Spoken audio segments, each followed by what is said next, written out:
Hello friends नमस्कार जय जगन्नाथ। आज हूँ माणवसा गुरुवार शेष गुरुवार तो से मुझे भगवान आज प्रसाद बनाऊँगी जोटा कि आम माँ लक्ष्मी पाखे भोग लगे।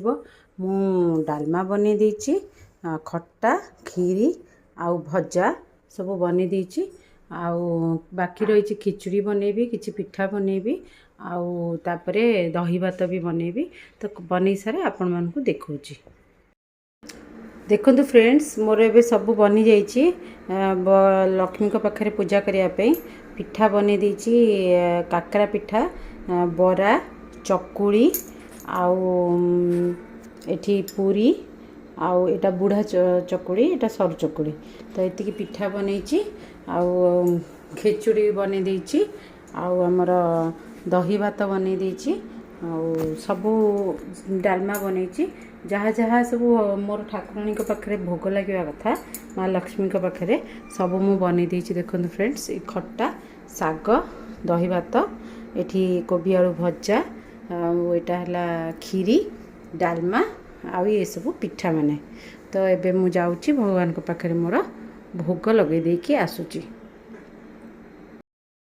देखो फ्रेंड्स मोर ए ठाकुर भगवान जो भोग बनी से थाली एबे रेडी हो जाइए।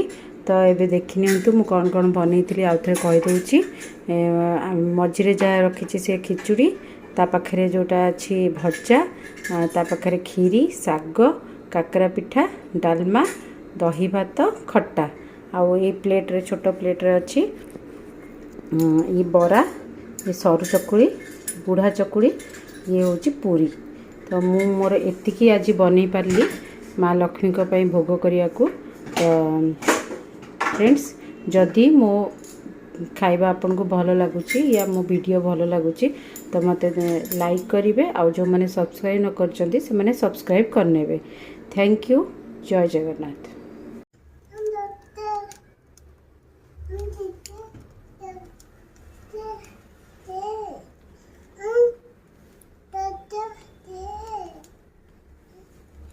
देखो फ्रेंड्स मुझे ठाकुर पाखे भोग लगे देसी। तो thanks for watching my channel.